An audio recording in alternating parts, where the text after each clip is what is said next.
Welcome back. Congress పాలనలో అక్రమ నిర్బంధాలు ముందస్తు అరెస్టుల పర్వం కొనసాగుతోంది. సింగరేణి సంస్థలో మెడికల్ బోర్డు కారుణ్య నియామకాలు కార్మిక సమస్యలను పరిష్కరించాలని డిమాండ్ చేస్తూ పెద్దపల్లి జిల్లా రామగుండం పారిశ్రామిక ప్రాంతంలోని జీఎం కార్యాలయం ఎదుట ధర్నాకు బీఆర్ఎస్ నాయకులు కార్మిక నేత కౌశిక హరి పిలుపునిచ్చారు. ఈ నేపథ్యంలో పోలీసులు అక్రమ అరెస్టులకు పాల్పడుతున్నారు. ర్యాలీకి అనుమతి లేదంటూ బీఆర్ఎస్ టీబీజీకేఎస్ నాయకులను అదుపులోకి తీసుకున్నారు. కార్మిక నేత కౌశిక హరి ఇంటి వద్ద భారీ పోలీసు బందోబస్తు ఏర్పాటు చేశారు.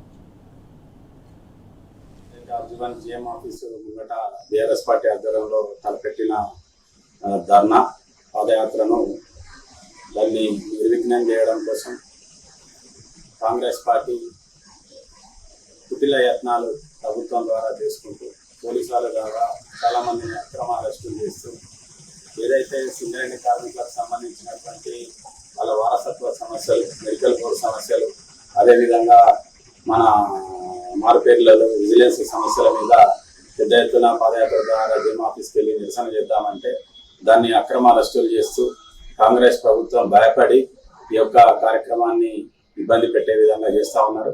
కానీ ఎవరు అరెస్ట్ అయినా మిగతా వాళ్ళందరూ కూడా కార్యకర్తలు, నాయకులు అందరూ కూడా 11:30 ఎట్టి పరిస్థితిలో జీఎం ఆఫీస్ కాడ ధర్నా కార్యక్రమం నిర్విఘ్నంగా చేయాలని చెప్పేసి ప్రతి కార్యకర్త, నాయకులు టీఆర్ఎస్ పార్టీ ప్రెస్టీజ్గా తీసుకోవాల్సిన అవసరం ఉన్నది.